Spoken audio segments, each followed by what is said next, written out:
नमस्कार दोस्तों, मैं वैद्य पीपी वशिष्ठ एक बार पुनः आप सभी का हार्दिक अभिनंदन करता हूं अपने चैनल वैजी पर।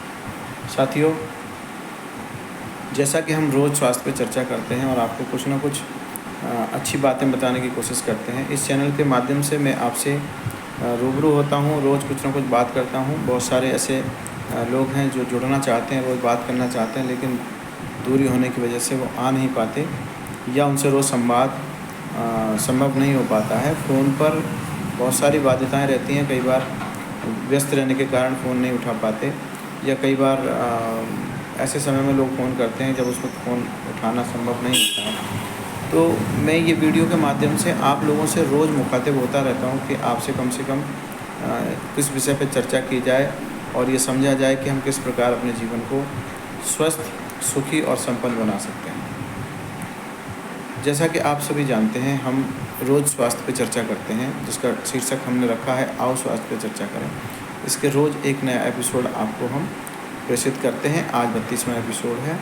साथियों, कुछ पेशेंट ने फ़ोन करके ये पूछा मेरे से कि वैजी, व्रत में हम लोग किस प्रकार से औषधि का सेवन करें। बड़ा अच्छा प्रश्न है और बड़ा महत्वपूर्ण भी है स्वास्थ्य की दृष्टि से। साथियों, व्रत क्या है, पहले तो हम ये समझें। व्रत है किसी बुरे कार्य को न करने का संकल्प। तो अगर हम अच्छे कार्य करने के लिए संकल्पित हैं और किसी बुरे कार्य को न करने का संकल्प ले रहे हैं तो इसको व्रत कहते हैं। और ऐसी अवस्था में आप औषधि का सेवन कर सकते हैं। कोई किसी प्रकार का कोई इसमें ऐसा नहीं है कि निषेध नहीं है कि आप औषधि नहीं ले सकते। दूसरी बात, उपवास। आप कुछ कहेंगे जी व्रत तो बता दिया, उपवास का मतलब क्या है कि जब आप जिस दिन आप अन्न नहीं खाएंगे और कम खाएंगे, यानी अल्पाहार करेंगे। अब जब आप अल्पाहार करेंगे तो वो चीज़ें खानी है जो शरीर के लिए लाभदायक है, या उस दिन आपको कम से कम खाना है जिससे आपका शरीर डिटॉक्स हो जाए। यही एक साइंटिफिक रीज़न है हमारे व्रत और त्योहारों का, उपवास जितने भी रखे गए हैं, इनका यही एक साइंटिफिक रीज़न है कि आप जितना कम खाएंगे उतना आपका शरीर क्या हो जाएगा, डिटॉक्स हो जाएगा। आपने देखा होगा हर 6 महीने के बाद एक बार नवरात्रि 9 दिन के व्रत आते हैं। अच्छा, ये सिर्फ हमारे संप्रदाय में ही नहीं है, अन्य संप्रदाय में भी अगर आप देखेंगे तो वहाँ भी जैसे पूरा साल, अच्छा उनका क्रम बड़ा है। जैसे हमारे यहाँ क्या है, नवरात्रि 9 दिन का, या एकादशी, मंगलवार जिसने किसी ने उठा लिया, यानी हफ्ते में एक, यानी सप्ताह में आपने एक व्रत किया, या आपने 15 दिन में किया, या महीने में एक किया, अदरवाइज आपने 9 व्रत किए 6 महीने में। इनका साइंटिफिक रीज़न है क्योंकि हम लोग क्या शाकाहार खाते हैं। शाकाहार खाने से क्या होता है कि इसके डिटॉक्स होने के लिए 9 दिन पर्याप्त हैं। 9 दिन में आपका पूरा शरीर डिटॉक्स हो जाता है, इसीलिए नवरात्रि के व्रतों की ये थोड़ा सा चलन हुआ। अब आप अन्य संप्रदाय की बात करेंगे तो वहाँ पर क्या है, वो लोग सारे साल मांसाहार का सेवन करते हैं। इसीलिए वहाँ उनका आपने देखा होगा, ईद की जो रोज़े चलते हैं 1 महीना, उसमें क्या होता है, वो पूरा 1 महीने का उनका सिस्टम है, जिससे कि उनका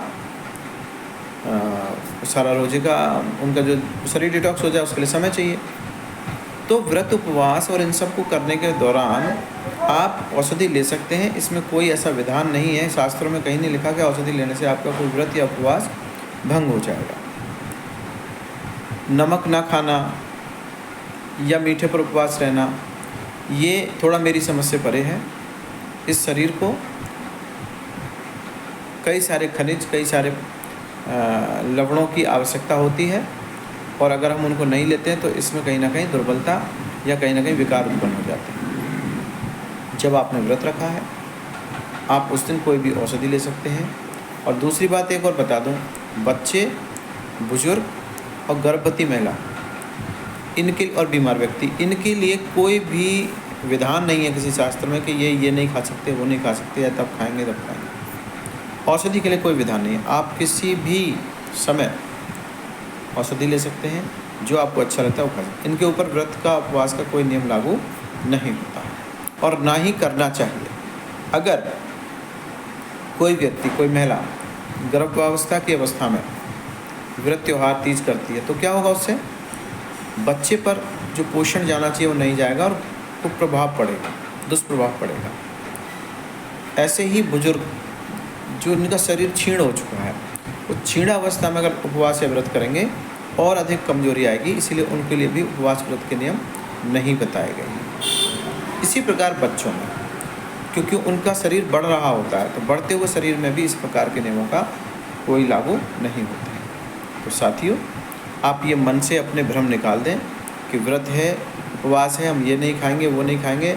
गुरुदेव का नाम लें, प्रभु का स्मरण करें और उनको समर्पित करके आप कुछ भी औषधि ले सकते हैं। ऐसा कोई कारण ना बनाए जिससे कि आपके स्वास्थ्य पे दुष्प्रभाव पड़े। पहली प्रायोरिटी स्वास्थ्य। तो आप लोग स्वस्थ रहें, मस्त रहें और अच्छे कार्य में व्यस्त रहें। इसी कामना के साथ आज के लिए इतना ही। कल फिर मिलूँगा नई जानकारी के साथ। तब तक के लिए धन्यवाद, नमस्कार, राम राम।